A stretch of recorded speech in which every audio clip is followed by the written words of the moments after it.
여러분 안녕하십니까? 솔리드 글로리아 제너럴 케미스트리 제14장 강의입니다. 케미컬 키네틱스 하고 있죠. 화학 반응 속도론의 문제입니다. 그래서 세 번째 렉처입니다. 제3강이고요. 리액션 메커니즘. 그러니까 어떻게에 대한 답을 하는 거죠. 어떤 반응이 일어나는데 어떻게 일어나느냐 하는 것이 메커니즘에 관한 문제고요. 또 이제 메커니즘 다음에 이제 캐탈리시스.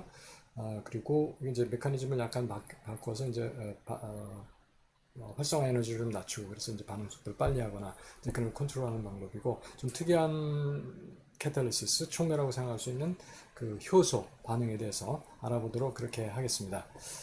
자, 그래서 일단 리액션 메커니즘 하게 되면요. 이게 뭐냐? 스텝 바이 스텝 프로세스 from reactant to product. 이게 상태의 변화라고 그랬죠. 프로세스가. 그래서 reactant state에서 이제 product state로 이제 옮겨가는데 어떻게 해서 어떻게 가느냐. 그러니까 스텝 바이 스텝, 단계별로 이 과정이 반응물 상태에서 생성물 상태로 어떻게 가느냐 하는 것을 스텝 바이 스텝 프로세스로 보는 겁니다. 그래서 이게 얘기고요. 그것은 어떤 단계라고 하니까 각 단계마다 elementary reaction, elementary process라고 그래요. 그러니까 단일 단계가 있죠. 그 단계. 그걸 우리가 elementary process라고 하는데 그 set of elementary process, 그러니까 elementary process 이것들이 모여서 전체가 메커니즘을 구성한다. 이제 그런 얘기가 되겠습니다.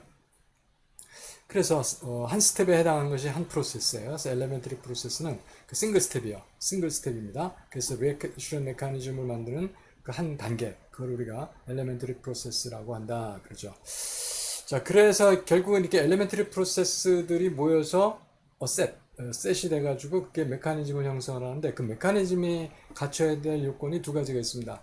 그게 첫 번째, 이게 두 번째 여기 있어요. 첫 번째는 그 rate low를 결정을 합니다. 저희가 실험위에서 이게 실험적으로 리액탄트 농도 중에서 A에 대해서 몇 차, B에 대해서 몇 차, 반응 속도는 어떻고 하는 것들을 결정을 하죠. 그 rate low를 설명할 수가 있어야 돼요. 그 rate low하고 맞아야 된다는 얘기입니다. 그리고 이제 반응이 일어났으니까 그 반응이 그 스토이키오메트리가 맞아야 된다. 이제 그런 얘기가 되죠. 그래서 두 가지. 그 리액션 메커니즘은 반드시 그 레이트 로우를 만족시켜야 되고 설명할 수 있어야 되고 스토이키오메트리를 만족시켜야 된다 하는 겁니다. 그럼 엘리멘트 그 각 스텝을 말하는 그 스텝마다 엘리멘터리 프로세스라고 그러는데 그 엘리멘터리 프로세스를 뭐라고 어떤 특징이 있는지 어떤 그것이 얘기되는지 이야기할 수 있겠습니다. 그래서 엘리멘터리 프로세스도 결국 하나의 단일 단계 반응이에요. 반응이기 때문에 반응식을 쓰죠. 그 스토이키오메트릭 그러니까 화학 반응 양론을 만족시키는 그런 단일 단계 반응을 씁니다. 그러면 그 단일 단계 반응에서는 그 order of reaction, 리액탄트마다 몇 차냐 하는 거는 그 스토이키오메트릭 코에피션트하고 같습니다. 그러니까 전체 반응에 대해서는 이렇게 못해요. 실험위에서 결정을 하는데 단일 단계 반응에서는 스토이키오메트릭 코에피션트, 그 화학 양론 계수가 바로 order하고 같다. 되게 좋죠. 이제 그러니까 이게 맞으면 그렇다는 겁니다. 그리고 그러면 거기서 참여하는 그 리액탄트들이 반응물들이 뭐 분자 한 개가 참여하면 유니몰레큘라, 두 개가 참여하면 바이몰레큘라, 세 개가 참여하면 터몰레큘라 이제 그렇게 얘기합니다. 네, 그렇게 얘기합니다. 그래서 분자가 참여하는 데 따라서 몰레큘라리티 따지면서 분자도 그 스텝 그 단일 단계 반응의 분자도를 결정할 수가 있다는 거죠. 하나면 유니, 둘이면 다이, 셋이면 터, 몰레큘라 프로세스 이렇게 얘기 아니면 엘리멘터리 프로세스 이렇게 얘기하는데 그러면 4개짜리 잘 없습니다. 보통은 2개짜리가 많고요. 그렇죠? 이렇게 부딪혀서 반응한다. 그냥 하나가 있다가 에너지 받아가고 반응하는 것도 있고요. 터모레큘라도 아주 드물긴 하지만 있어요. 근데 왜냐하면 세 분자가 동시에 충돌해야 되기 때문에 그렇습니다. 확률이 아무래도 낮겠죠. 그 다음에 여기서 리버시블 하다는 건 단일 단계 반응은 다 리버시블해요. 자, 충돌했습니다. 반응했어요. 시간을 거꾸로 돌리면 충돌해서 원상태로 돌아가는 거. 자, 충돌했다 반응했다 계속 원상태로 들어가는 거. 그 역 프로세스가 리버시블이 이게 연력학에서 말하는 가역적인 거하고는 좀 다릅니다. 그러니까 시간을 마이너스 t로 했을 때 똑같은 트레이저리로 돌아간다는 그런 얘기예요. 여기에 관계되는 이론이 두 가지 원리가 있는데 뭐 다 같은 얘기입니다. 근데 말을 두 가지로 쓰는 거예요. 마이크로스코픽 리버시빌리티, 그러니까 principle of microscopic reversibility, 미시가역의 원리 뭐 이런 거죠. principle of detailed balance, 여기 또 역시 미시평형의 미세평형의 원리 이렇게 얘기할 수가 있습니다. 미시가역의 원리, 미세평형의 원리. 제가 번역을 잘했는지 모르겠습니다. 예, 이런 것이 뭐냐 하면 각 단일 단계의 반응들이 다 밸런스가 맞고 각 단일 단계 반응들이 다 리버시블하다 이런 거예요. 그렇죠. 그러면 단일 단계 반응이 1번, 2번, 3번, 4번 해서 메커니즘을 만들어서 오버올 전체 반응을 만들었습니다. 자, 전체 반응을 만들었으면 전체 반응이 가역적일까요? 네, 가역적입니다. 그런 뜻이에요. 그래서 각 미시 반응들이 평형을 이루고 있고 각 단일 단계 반응들이 평형을 이루고 있고 그것들의 총화인 전체 반응이 오버올 리액션이 평형을 이루게 된다는 거. 거기서 바로 평형상수가 결정이 되는 바로 그 얘기를 하고 있는 거거든요. 그래서 질량작용의 법칙을 이야기할 때 미세평형의 원리를 같이 논의했던 겁니다. 만약에 안 했어도 그게 연결이 되는 개념이다 이렇게 이해하시기 바랍니다. 그리고 이제 이 메커니즘에서 나타나는 게 인터미디어트가 있을 수 있죠. 중간체가 반응물들이 모여서 어떻게 중간체를 만들고 중간체가 생성물로 되는 이런 경우가 가능하다. 그래서 중간체가 나타날 수가 있고요. 그리고 이제 단일 단계 반응이 여러 가지 1단계, 2단계, 3단계 있으면 그 중에 우리가 여기서 거기 가고 거기서 저기 갈 때 또 저기서 여기 올 때 그 과정들이 있잖아요. 그 과정에 제일 느린 차로 간다면 병목 현상, 버틀렉이라고 하는데 거기가 제일 많이 막혀요. 그러면 거기를 통과하는 시간이 전체 가는 시간을 거의 다 좌우하겠죠. 자, 이런 거를 가지고 이 시간이 제일 많이 들어가는 버틀렉 프로세스, 병목 현상, 병목 과정 이런 것을 우리가 rate determining step 속도 결정 단계라고 말합니다. 제일 느린 놈이 거북이가 속도를 결정한다 이런 뜻이에요. 자, 그래서 대충 이런 정도의 내용들을 우리가 메커니즘을 설명하면서 여러분이 앞으로 공부해야 되는 이제 그런 이야기가 되겠습니다. 자, 그래서 하나 먼저 한 두 개 간단한 걸 살펴볼 텐데 처음에 NO2가 있어요. NO2하고 CO하고 반응을 해서 CO가 CO2로 산화되고 NO2가 환원되는 이제 그런 반응입니다. 산소 하나가 전달되는 반응이죠. NO2가 CO하고 반응해서 NO하고 CO2 되는.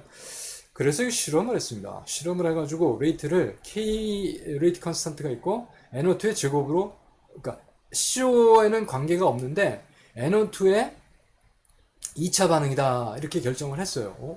여기 이렇게 없는데 자 이것이 전체 반응 이 반응에 대한 속도 법칙이 되겠습니다. 그래서 이제 메커니즘은 우리가 규명을 한다기보다도 제안을 한다는 얘기 있습니다. 제안 이럴 것이다 라고 이렇게 우리가 제안을 해서 프로포즈를 할 수가 있죠. 그리고 이제 그걸로 확인을 해서 일단 이렇게 정해진 속도 법칙 그리고 여기에 관계되는 뭡니까? 스토이키오메트리, 화학양론 이거를 만족시키면 그 제안이 타당성이 있다. 증명을 하려면 중간체를 확인한다든지 꼭 그렇게 일어난다는 그런 증거를 모아서 입증을 할 수 있는 방법을 찾아야 됩니다. 그렇지만 궁극적으로 증명을 하기는 상당히 어려운 것이 이해는 할 수 있어도 리액션 메커니즘에 관한 이야기가 되겠습니다. 그래서 이거를 어떤 단계로 할 수 있냐고 메커니즘을 제안한 것이 1단계, 2단계로 된다. 그래서 1단계에서 NO2 두 분자가 충돌을 해가지고 NO 하나 만들고 NO3를 만들더라. 그렇죠. 그래서 그때 속도상수 K1 그리고 NO3가 CO하고 반응해서 반응물이에요. 그러니까 여기서 NO3가 중간체죠. 이것이 산소를 하나 주면서 NO2로 돌아가고 CO2가 남는다 그렇게 돼요.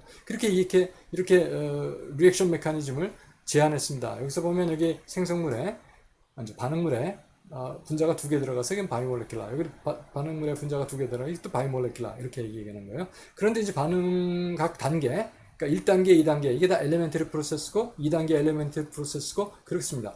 1단계 반응에서 이제 우리가 이 1단계 반응이 우리가 슬로우하다 이게 느리다 이건 빠르다 2단계 반응 이렇게 결정을 했으면 바로 여기서 우리가 이렇게 슬로우하면 바로 이게 슬로우가 rate determining step 그럼 여기에 대해서 우리가 뭘 적을 수 있어요?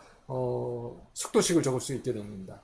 그래서 여기서 이렇게 그림으로 나타낸 건 교과서에 예쁜 그림이 있어서 제가 그냥 했고요. 이거 NO2하고 만나면서 이렇게 NO가 여기서 해서 이 O를 이쪽으로 이동을 해줘서 NO하고 NO3가 만들어주고 그리고 NO3가 CO를 이렇게 만나서 O가 이쪽으로 해서 CO2가 만들어지면서 NO2가 복원이 된다. 이렇게 설명을 했는데 이제 훨씬 보기가 좀 쉽죠? 이해가 아무래도 비주얼 카툰이긴 하지만 그래서 이 NO3가 이게 굉장히 리액티브 해요. 그러니까 반응성이 좋습니다. 그래서 이게 첫 번째 스텝 이고 이게 리액티브한 것이 만들어지니까 아무래도 느릴 수밖에 없죠.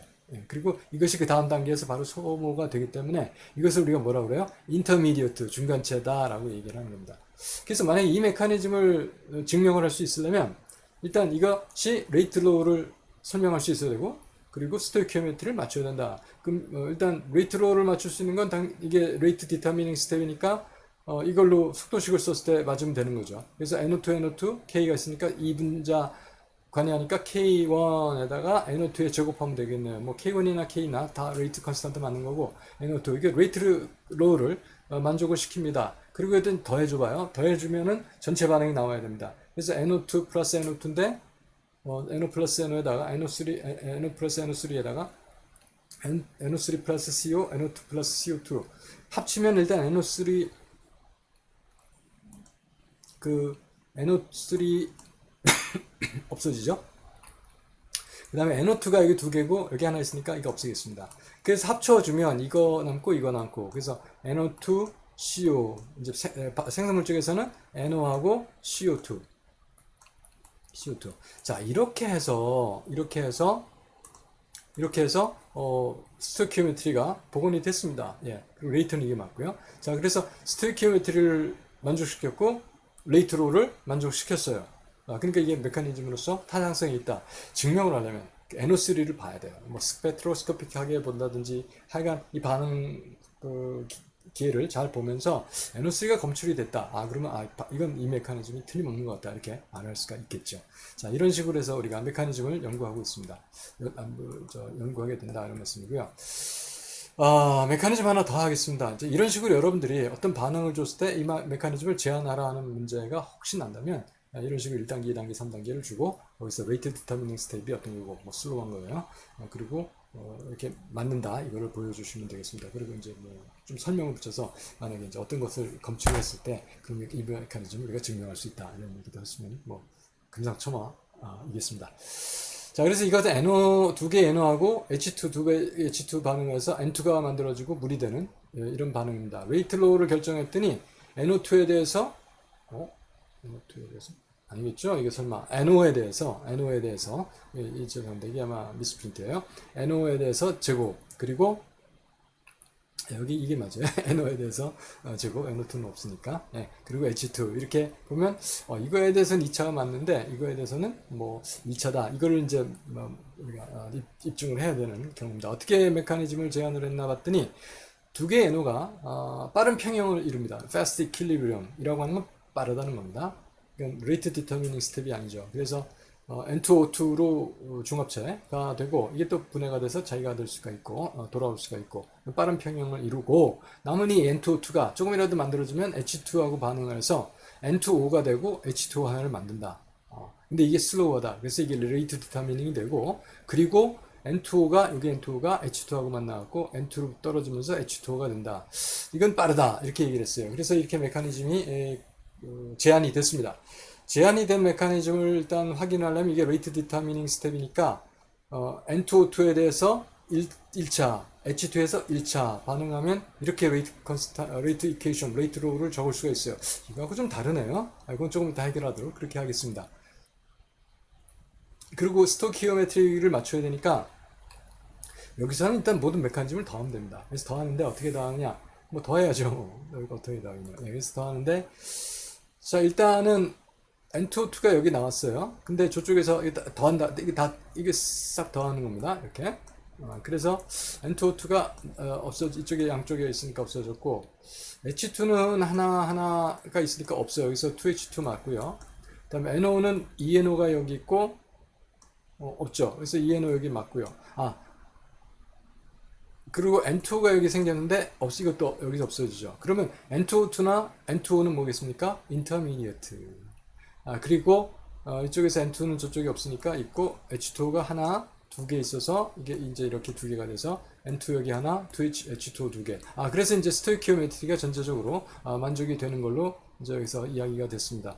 레이트는 이렇게 되는데 이 레이트를 이렇게 써주면 안 되는 이유가 뭐냐면 우리가 쓸 때 항상 뭘로 나타내야 되냐면 여기 있는 반응물로 나타나야 돼요. 근데 N2O2가 반응물이 아니죠. 이건 인터미디어트죠. 이걸 없애려는 방법이 뭐냐 하면은 첫 번째 반응이 fast equilibrium이다. 그러면 면은 이퀄리브리엄이라고 하는 건 정반응 속도와 역반응 속도가 같은 거예요. 그래서 적반응 속도씩 쓰면 K1의 NO의 제곱이죠.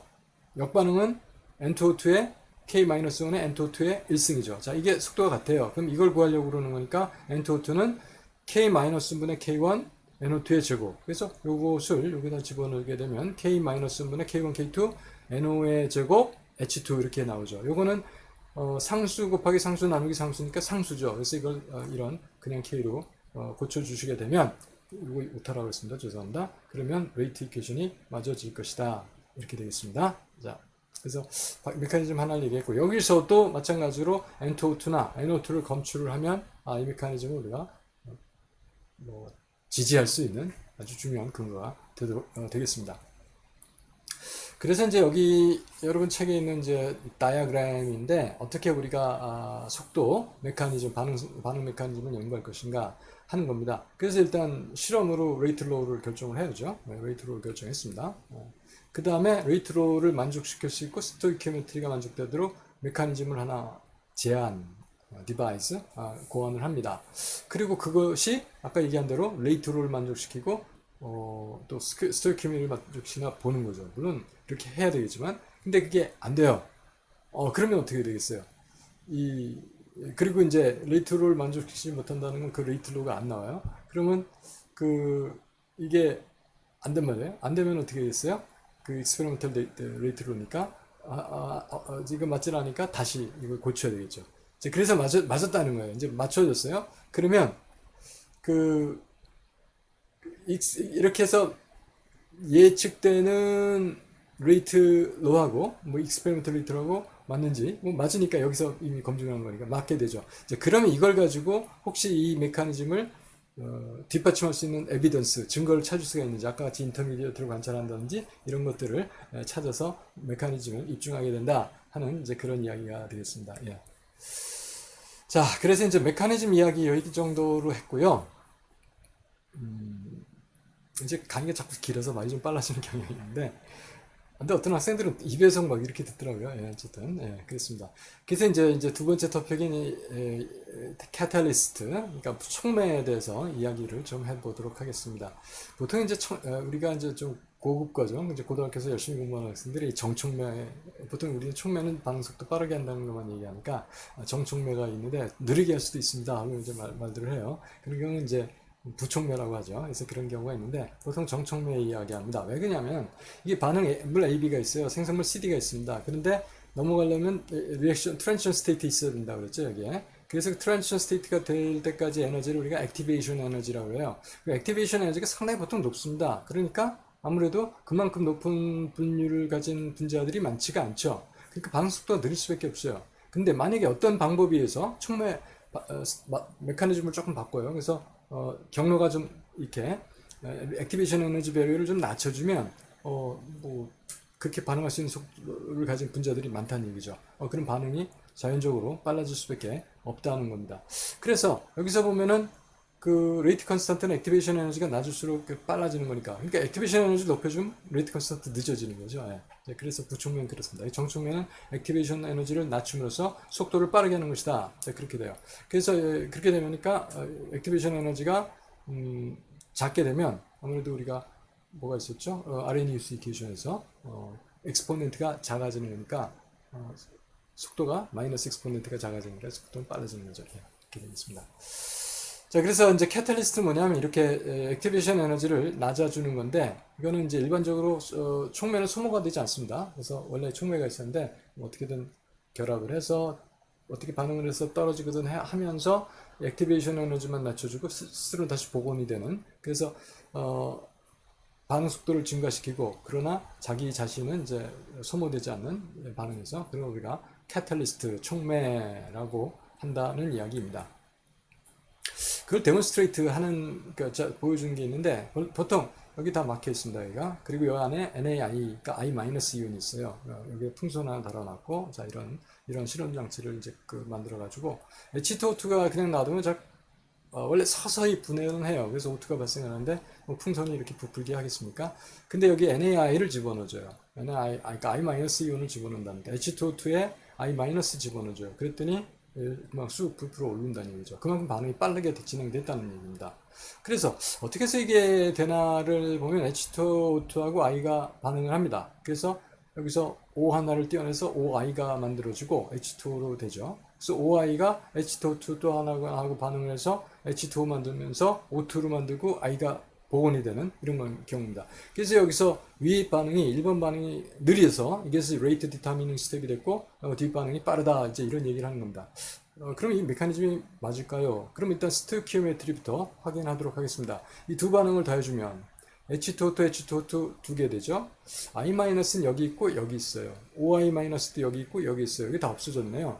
그러면 H2O, H2O 두 개가 되고 O2. 스토이키오메트리는 맞습니다. 그러면 레이트 로우가 맞을까요? 레이트 로우가 맞을까요? 레이트 로우는 어디가? 이것이 슬로우라고 그랬으니까 이게 레이트 디터미닝 스텝이 됐고 그러면 K1의 H2O2 I가 되겠죠. H2O2 I가 되겠죠. 자, 이게 레이트 이퀘이션인데 반응물에 I-가 없어요. 이건 촉매예요. 여기 들어오면 안 되거든요. I를 없애줘야 돼요. 어떻게 없앨 수가 있을까요?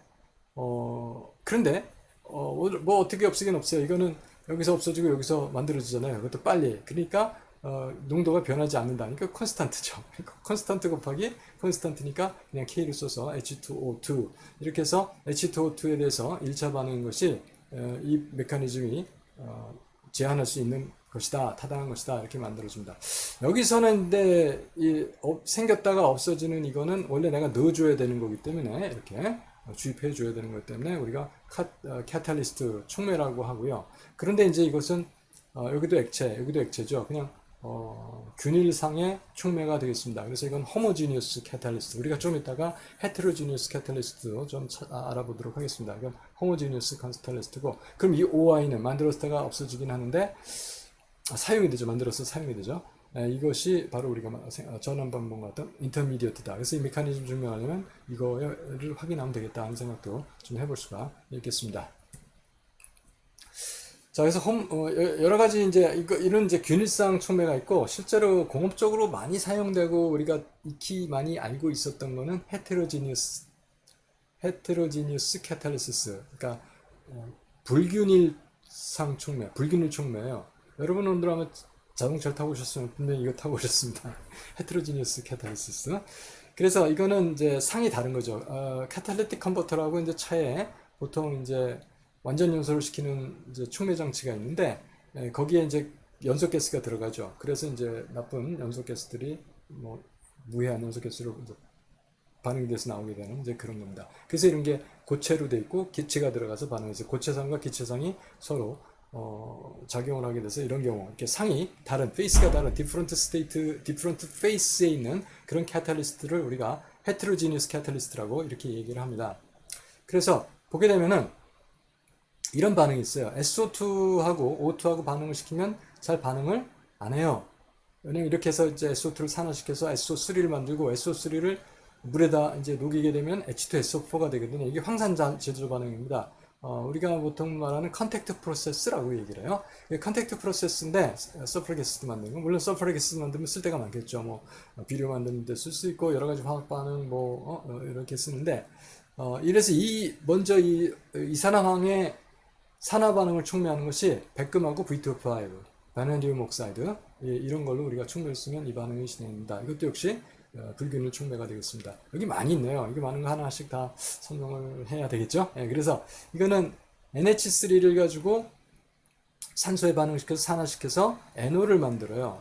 근데 이 NO는 사실은 그 질산 만드는 데 쓰입니다. 그래서 우리가 오스왈드 프로세스라고 하거든요. 그래서 오스왈드 프로세스의 첫 번째 스텝이에요. 그 다음에 이걸 산화시켜갖고 물에 흡수시켜가지고 다음 슬라이드에서 한번 살펴보도록 그렇게 하겠습니다.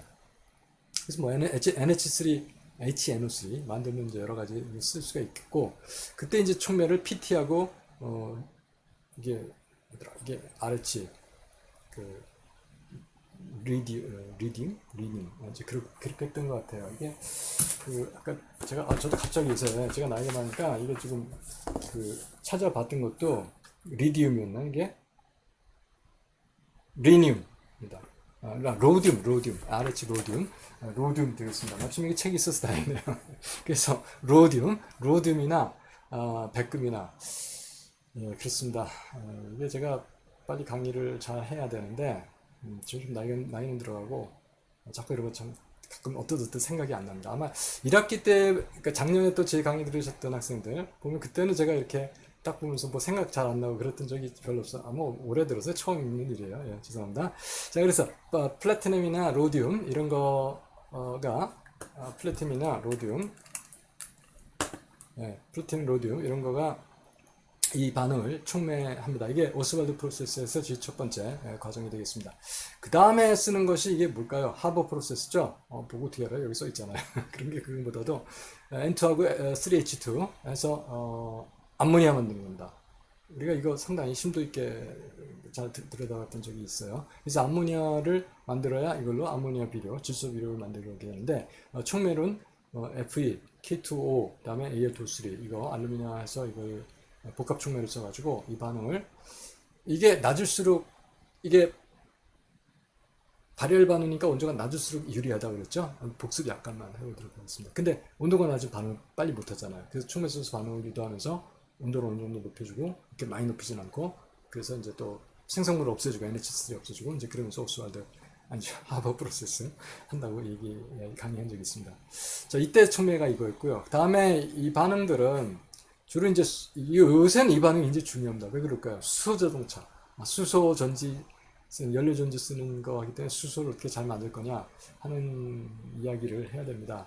아주 오래된 옛날인데 걸프전 하면서 부시 미국 대통령이 우리가 수소로 이제 모든 걸 끝냈다, 에너지 문제 끝냈다 이렇게 얘기했는데 어떻게 만들 건데요? 하는 대답을 못했다. 뭐 그런 얘기가 있어요. 근데 어쨌든 수소는 이렇게 어떤 식으로든지 얻어내는 방법이 있습니다. 그래서 메테인하고 워터하고 반응시켜서 카본 모노사이드하고 수소를 만들어낼 때 촉매를 니켈을 씁니다. 이것을 보통 스팀 하이드로 카본 리포밍이라고 하거든요. 리포밍 프로세스에서 수소를 만들 수가 있고, 다음에 수소 만들 하버 프로세스에서 쓰고 여러 군데 쓰겠죠. 그 다음에 이건 수송가스 반응, 워터가스 시프트 리액션이라고 하는데 CO하고 여기서 나온 CO하고 H2하고 반응시켜서 HCO2와 만들면서 H2, CO2는 뭐 하는 데 쓸까요? 뭐 광합성 시켜야 되겠죠. 뭐 약간. 자, 그래서 H2를 해서 이때 촉매는 징크 옥사이드나 카퍼 옥사이드 쓰겠습니다. 자, 그래서 수소 만들 수 있고요. 다음에 이 반응은 이 카본 모노사이드 만들어지면 여기다 H2 다시 부가시켜갖고 뭐 쓰냐면 메틸알코올 만들 수 있습니다. 이때도 촉매가 카파, 징크 옥사이드, 알루미늄 옥사이드 이런 걸 써가지고 공업적으로 사용을 많이 하고 있습니다. 그 다음에 이제 마지막에 있는 반응이 이제 니켈, 팔라디움, PT, 백금 이런 거 촉매를 가지고 불포화 탄화수소를 포화시키는 거예요. 이게 생선 기름 같은 데서 이제 냄새가 좀 안 좋다고 그래요. 이제 그것을 좀 약간 이상한 냄새 나잖아요. 그것을 하니까 그 생선 기름으로 뭐 이렇게 버터 같은 거 비슷하게 만들 수가 없죠. 그래서 여기다 수소를 부과시켜 가지고 세츄레이션을 시키면 그 좋지 않은 냄새가 없어집니다. 그래서 이걸 이렇게 응고시켜 가지고 마가린 만드는 과정입니다. 이것을 수소 부가 반응이라고 그래요. 그래서 촉매적으로 하이드로게네이션 시킨다고 말합니다. 그래서 하이드로게네이션 시키는 촉매가 이런 것들이 있습니다. 자, 이렇게 헤테로지니어스 촉매들이 많이 사용이 됩니다. 자, 그래서 그 정도 우리가 좀 버블로 살펴봤고, 좀 어떻게 진짜로 진행이 되느냐 해서 헤테로지니어스 캐탈리스트인데 하이드로게네이션 하는 거예요. 백금 촉매에서 수소 부가 반응입니다. 그래서 이건 뭐죠? 에틸렌 이중결합 하나 있는 거. 그래서 이중결합 하나 있는 에틸렌이 이렇게 백금 표면에 흡착이 돼요. 그럼 수소도 흡착이 되는데 수소가 이렇게 흡착이 되면서 본드레스가 길어지면서 잘라지기가 쉽게 돼요. 잘라져서 수소 아톰이 되면 반응성이 높아져요. 그래서 반응성이 높아지니까 옆에 혹시 에틸린 몰레큘이 있으면 너 잘 만났다 그래서 바로 부가가 돼서 라디칼이 만들어지면 라디칼은 반응이 쉽죠. 그래서 다른 수소 라디칼 하나 하고 수소 원자 하나 하고 이쪽입니다. 이렇게 왔으면 이쪽이죠. 반응해서 이렇게 에세인이 만들어지면 에세인은 이제 모빌리티가 있고 좀 돌아가고 그러니까 더 이상 흡착되지 않고 이중결합이 없으니까 흡착되지 않고 떨어져 나와서 탈착이 돼서 생성물이 만들어지는 이제 그런 과정이 촉매 헤테로지니어스 플래티넘 백금 촉매에서의 이 하이드로게네이션 리액션이 되겠습니다.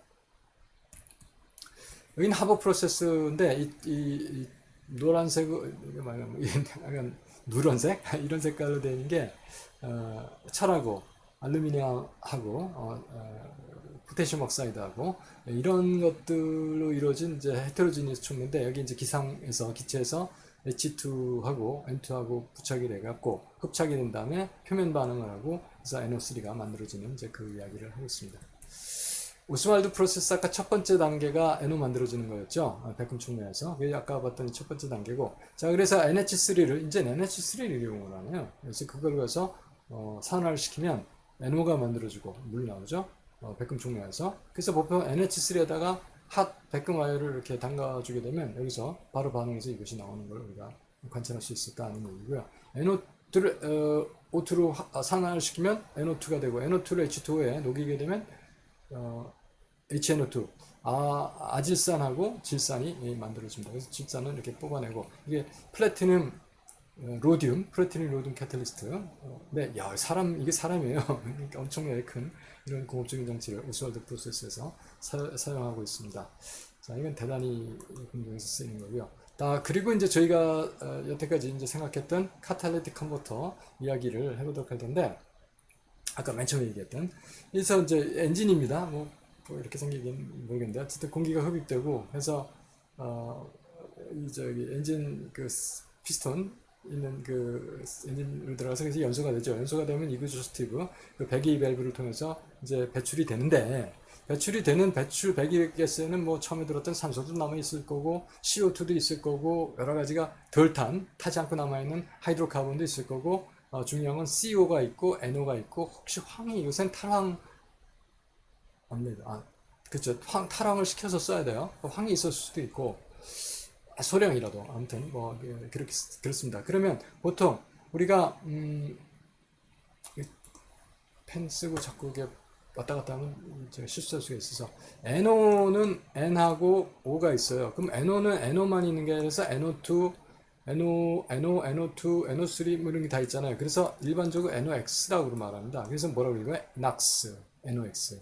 다음에 황에 대해서도 S만 있는 게 아니라 SO2, SO3, SO4는 이제 이온이 되겠지만 이거 SOx라고 그래요. 이거 삭스라고 말합니다. 그래서 낙스 삭스가 스모그라든지 공기 오염의 주범이다. 뭐 범인 같진 않죠. 하여튼 그것이 이제 주 원인이다. 이렇게 얘기를 하죠. 그래서 여기서 이제 그리고 CO 같은 것도 이제 유해 물질이니까 이것도 유해해요. CO 자체가 이제 헤모글로빈에 그 영구적으로 결합을 하기 때문에 상당히 건강에 안 좋은 거서 이런 걸 다 없애줘야 돼요. 그래서 없애주는 방법은 카탈리틱 컨버터. 보통 이제 이렇게 생겼는데 이 안에 보면은 다공성으로 이렇게 고체 물질들을 이렇게 충진을 시켜놓은 겁니다. 그래서 들어가서 기체들이 반응해서 빠져나가게끔.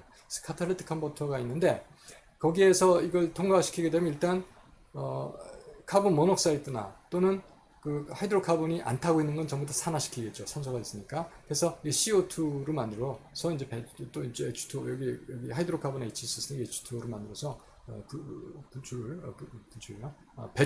배기를 시키는 겁니다. 그다음 NO는 또 NO2는, 이건 낙스도 역시 마찬가지 산화시켜서 N2하고 O2로 만들어서 배출시키죠.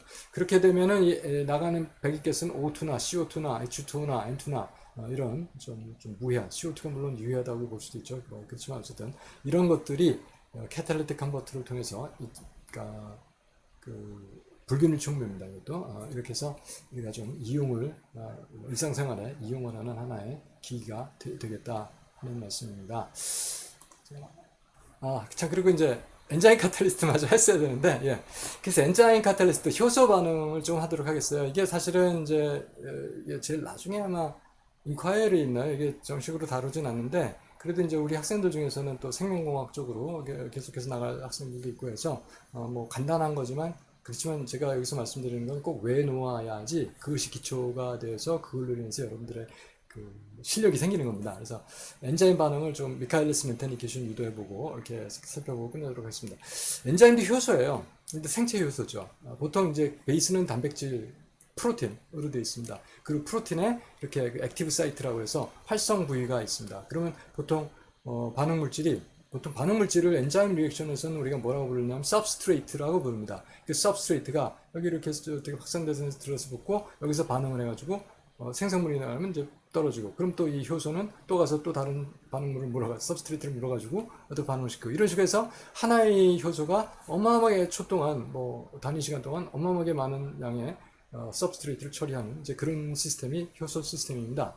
자, 그래서 보통 우리가 이것을 lock and key라고 하나요? 열쇠 자물쇠로 푼다 하는데, 이게 딱 맞게끔 substrate가 엔자임의 활성화 부위에 딱 맞게끔 돼 있어요. 아마 이 부분이 대충 이 부분 정도를 제가 좀 간략하게 그린 것 같은데, 그래서 맞아요. 그래서 일단 엔자임하고 substrate 컴플렉스가 생기면, 결합이 되면 거기서 이제 반응이 돼서 프로덕트가 이제 떨어져 나가고 엔자임이 복원되는 이제 그런 경우가 되겠습니다. 자, 그래서 이걸 반응식으로 나타내면 엔자임하고 substrate하고 결합을 해서, 결합할 때 빠른 평형을 보통 생각을 해요. 그래서 이렇게 해서 엔자임 substrate 컴플렉스가 만들어지고 분리돼서 엔자임하고 substrate를 나눠주고, 그런데 이 substrate 엔자임 컴플렉스 중에 일부는 반응을 해서 프로덕트를 만들고 엔자임이 복원되는 이제 그런 식의 반응 메커니즘을 저희가 생각할 수가 있습니다. 자, 그래서 아까 말씀드렸다시피 촉매가 없을 때, 효소가 없을 때는 이렇게 액티베이션 에너지가 높은데, 촉매가 있어서 만들게 되면 엔자임하고 촉매하고 이렇게 반응을 해가지고 엔자임하고 촉매하고 엔자임이 촉매인데 엔자임하고 सब스트레이트하고 반응해서 엔자임 सब스트레이트 컴플렉스가 만들어지고, 그 엔자임 सब스트레이트 컴플렉스에서 프로덕트를 만드는 것이다. 그래서 엔자임은 사실 다 있었어요, 여기에. 그래서 이것이 반응 메커니즘이 경로가 바뀌죠. 바뀌면서 이만큼 올라갔던 것이 조금 올라가고 이 정도 올라가고 해서 반응 속도가 상대적으로 빨리 보장이 될 수 있는 이제 그런 것이 엔자임의 메커니즘이 되겠습니다. 그래서 이제 아까 말씀드린 대로 여기 이제 가장 기본식이라고 생각할 수 있는 마이켈레스 멘텐 이퀘이션을 지금 저희가 유도를 해볼 텐데, 이 식이 이래요. 엔자임하고 सब스트레이트하고 반응해서 엔자임 सब스트레이트 컴플렉스를 만들고 또 분리가 될 수도 있고, 여기서 프로덕트가 만들어지는 겁니다. 그런데 엔자임 자체의 양은, 엔자임이 그냥 홀로 엔자임이라고 그러나요? 아포 엔자임이라고 그러나요? 그러니까 सब스트레이트 바인딩 안 하고 있는 게 있어요. 그렇죠? 그리고 सब스트레이트 바인딩 한 게 있어요. 그래서 엔자임 전체의 농도는 그냥 결합하지 않고 있는 엔자임하고 효소하고 결합한 효소하고의 합이 될 겁니다. 이거를 알고서 이제 풀어야 돼요. 그래서 이거에 생성되는 속도를 보면, 엔자임 सब스트레이트 컴플렉스의 생성 속도를 보면 E 플러스 S에서 만들어지고, 그리고 없어지는 속도를 보면 분해되고, 이쪽으로 분해되고, 두 가지가 있죠, 채널이. 그래서 첫 번째가 K1ES 엘리멘터리 스텝이라고 봐요. 그래서 이것이 만들어지고, 그리고 K-1 ES로 없어지고, 또 K2 ES로 없어지고, 그래서 이겁니다.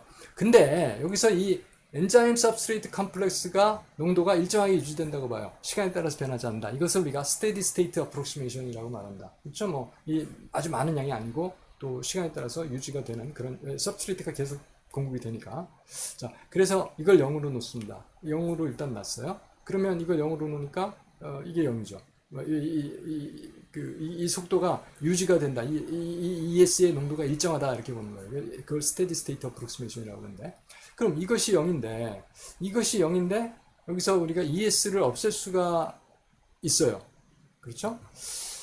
근데 여기서 이게 E 농도는 여기 하나만 들어갔잖아요. 근데 이 농도는 원래 이거 변해요. 몰라요. 왜냐면 여기서 이렇게 해서 서버렸으면 ES가 생기기 때문에. 그래서 ES하고 E가 합쳐져서 E0가 되잖아요. 그러면 결국은 E의 농도는 E0-ES죠. 그래서 E의 농도 요거 대신에 E0-ES를 넣고 E 콜 0를 풉니다.